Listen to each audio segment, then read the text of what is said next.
Hi everyone, Darren Hunter here. I'm with Michael Sands. This is the Outsourced PM Podcast show, and we're getting right in deep with executive assistants based remotely.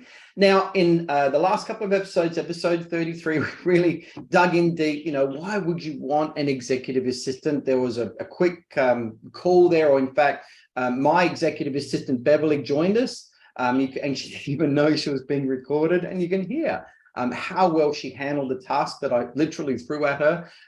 In the last episode, we talked about, where do we get them from? What are the types of people that you're looking for? And in this episode, Michael, let's just get into the recruitment process. Now, in Manila, you and Dennis have now done a couple of these. You've done the real estate virtual assistant seminar where you just invite people to come in to talk to them about working for an Australian or New Zealand or United Kingdom real estate office, what to expect. You went through culture and slang and tasks and all of this stuff as an information session. But Michael, in the first one that you did in 2020, you saw Bev there. And of course, Bev is now the IGT EA. She backs me up. Why did Bev stand out? What caught your eye with Bev out of the 70 people, the 50 people that were there? We ran these events because we wanted to see who the best people, who some of the best people, the motivated people that were out there. We got, hundreds and thousands of resumes that would come through. People have no idea what real estate in Australia is like. And so we wanted to firsthand get in front of as many people as possible and tell them exactly what we look for in Australia and if people want to apply for jobs with Australian real estate agencies, these are the things that you have to know. And we give them a certificate. Now, for Dennis and I, we wanted to be in a room where we could meet people and look people in the eyes and see their mannerisms and how they work in a team environment and how they contribute. And we're looking for, like we've said in another episode, about that human quality in people. And Bev stood out. I think from that group, we had maybe 3 or 4 people that we employed, putting them on a trial basis, and Bev stayed. Bev was dedicated. She was focused. She communicated well. She got on well with the team. She let us know when she was nervous about different tasks. One of the things I love about Bev is that every time we've gone to give her more responsibility, she said no. She said, no, I'm happy with what I'm doing because I'm doing it well, and I'm scared if I take on more responsibility, I'm not going to do it to the level that I'm doing this task at.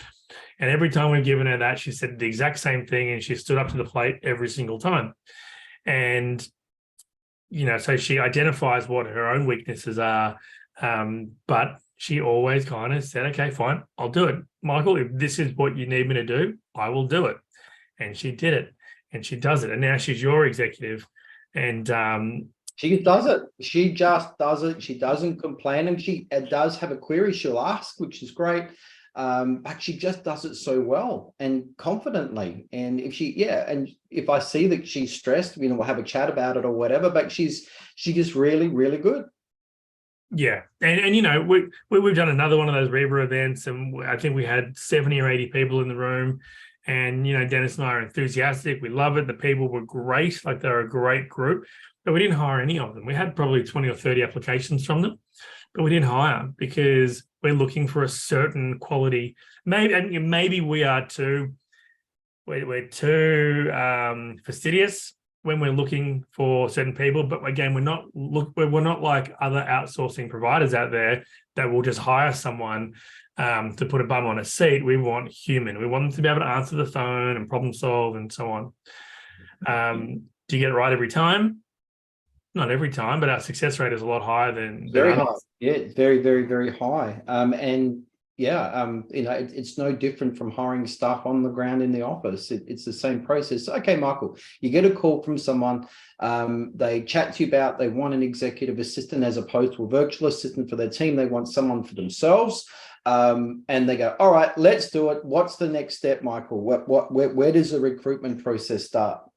So we have quite an in-depth recruitment process, and I guess we always post new jobs every Monday because they keep going up, and we have different type form questionnaires every time we post a new job so that we know the success rate of every single ad that goes up gets posted. We know exactly the response type, and who is out there in the marketplace.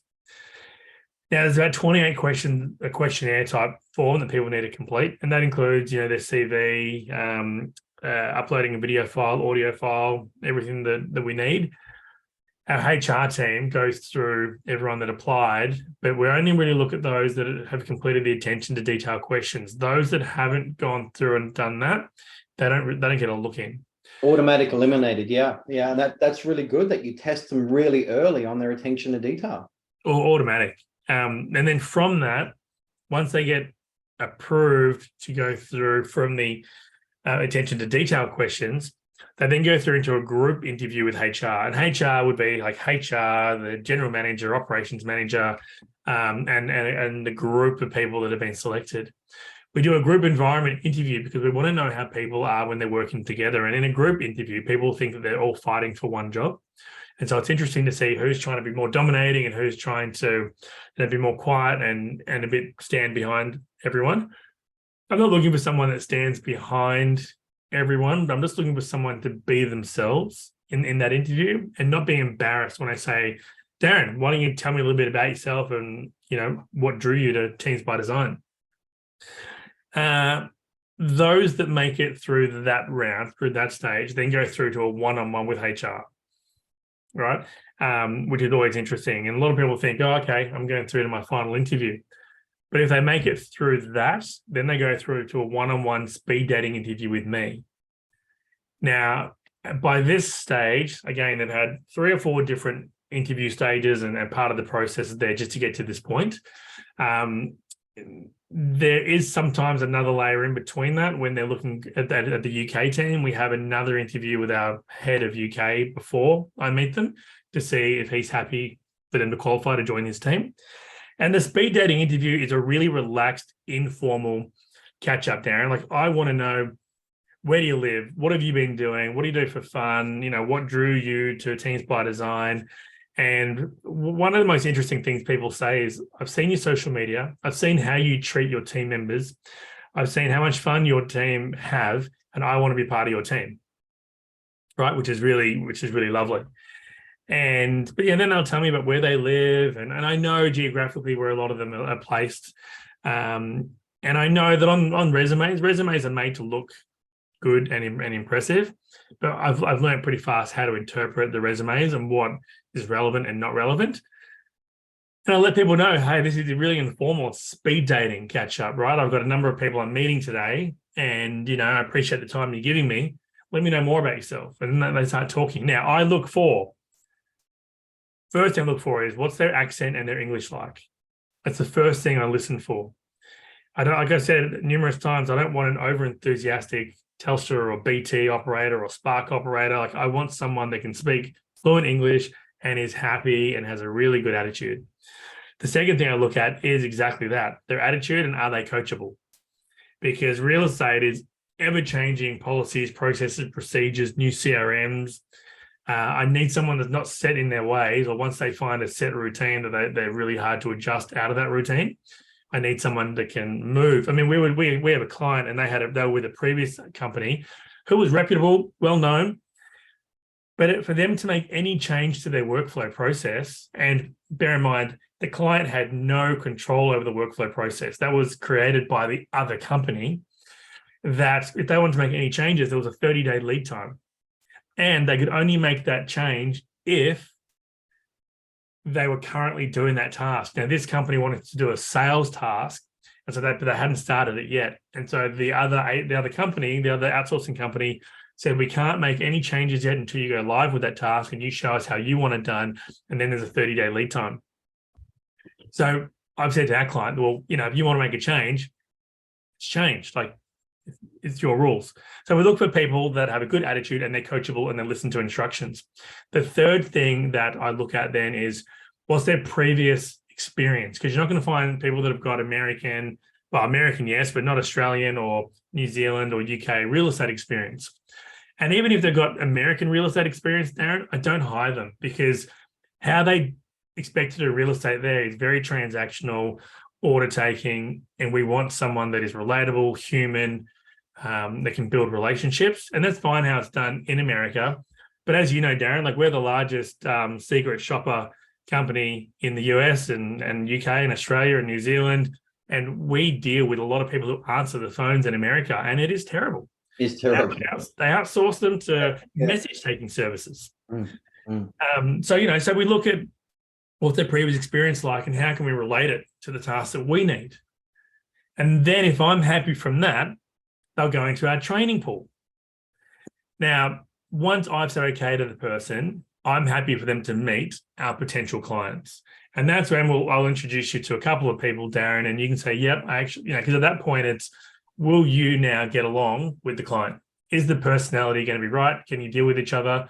And, they, in principle, they would all be good for you, but can you build a relationship with them? And that's where you get involved. But you don't have to say yes to the first person. I'm still keeping them and I'm putting them through training. Now, our training, do you want me to go through our training, Darren? Well, we'll do an episode on that, but just touch on it for sure. Our training is bespoke. We have like a learning management system, and depending on the skills and the tasks that they need to do, then that's the courses that they will follow. And this is something, Darren, that I didn't have when I first started TBD. It was very like my instructions, my workflow, my processes, my training. But over the years, we have harnessed it. Like we have creative team training. We've got accounts administration. We've got people that are on the phone training. We've got everything drilled down, niche down. We've got how to create process maps. So if I needed you to do process maps, you go through that training. Darren, you've got Anne, who's been working with you for quite a while, had no experience on ClickFunnels. So what we were able to do was give her a base level training on ClickFunnels, enough to know how to get started and what to do. And now she's like hacking out funnels for you and like other people. And right now she's building out Active Campaign, which is a well-known email marketing platform, CRM. And we're transitioning from the current provider to that. She's learning that really, really fast. She already knows Keep, which is the Infusionsoft version. They're just really, really fast learners, because a lot of this stuff, you'll be able to find any video on YouTube on how to do something with the Infusionsoft or Active Campaign or ClickFunnels or whatever, but give that to an Australian and say there's 10 videos on YouTube for you to learn. They're not going to do it, but these people will, and they'll study it until they master it. 100%. A lot of people in the Philippines, they learn 90% of what they're doing off of YouTube or off video. And repetition and live tasks. So, but we make sure that, if they're going to be doing a particular task, we want to make sure they haven't got any disadvantages and they can get into it and learn. And if I haven't got a course available for someone, Darren, I go out and find one and buy it for them. Simple as that. And we have Christmas coming up and there's a quiet period. And they say, what should we be doing? And I said, learning, upskilling. You've got hundreds and hundreds of hours of training available to you. And we create a training plan for them. Yeah, so you've certainly got all the resources there. So look, Michael, you've got to, okay, so you've got the right person now. What's the next step with the client? Once you've got a person that you want to present to the client, what are the next steps? What's involved? How involved is the client in the actual recruitment process? Yeah, so whilst we're doing all the interviewing and the hiring and so on, what also happens is the client has a strategy meeting with myself, which normally happens at the start, but then they have a meeting with our HR team and, Ia, who basically runs everything.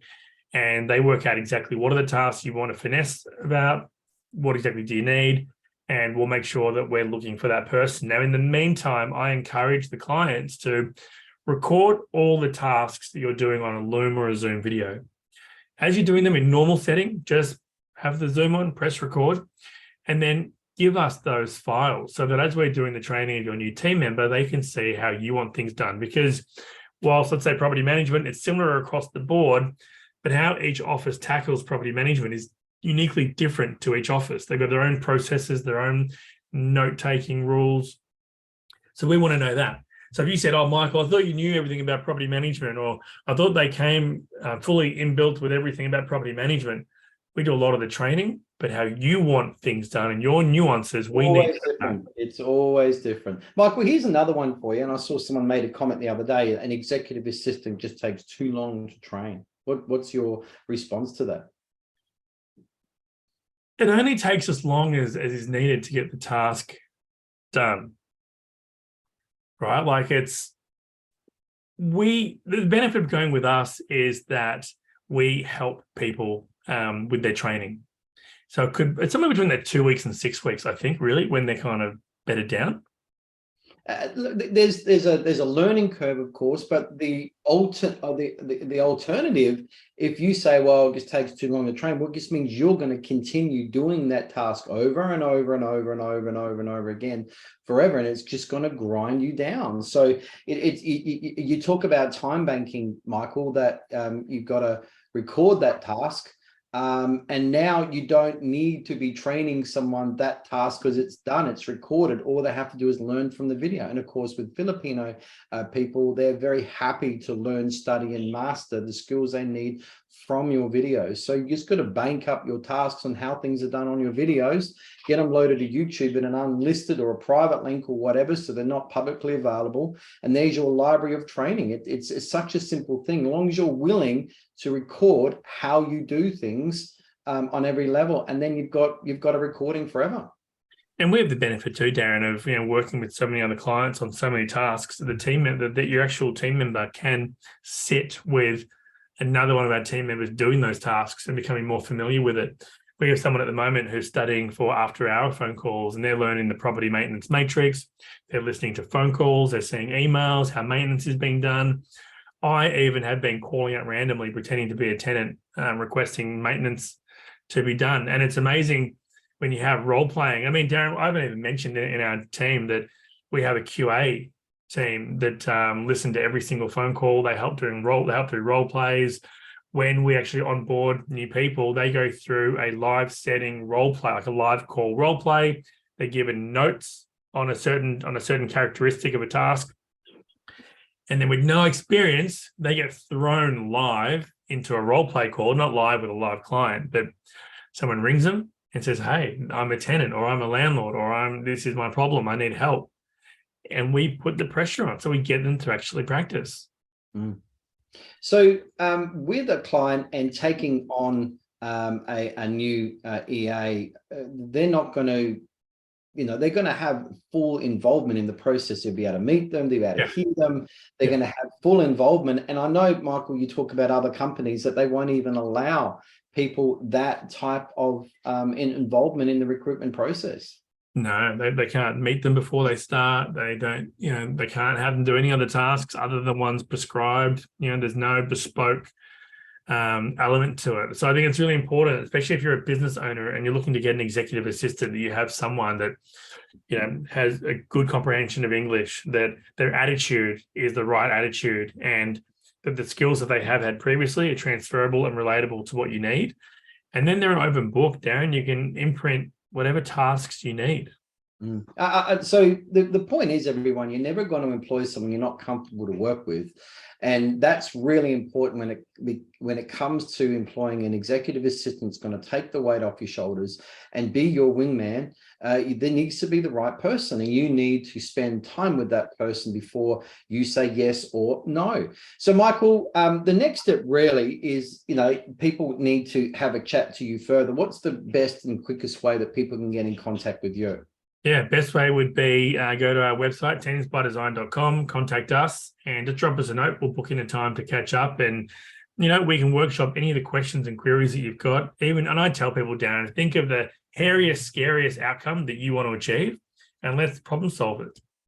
Yeah, no, that's good. All right, well done. Thank you so much, everyone. And don't forget, go back and listen to episode 33, where I bring in our executive assistant, have a chat to her. She didn't know she was being recorded, but you'll see how good they are and how competent they are as well. So thanks, everyone, and we'll see you in the next episode. Take care.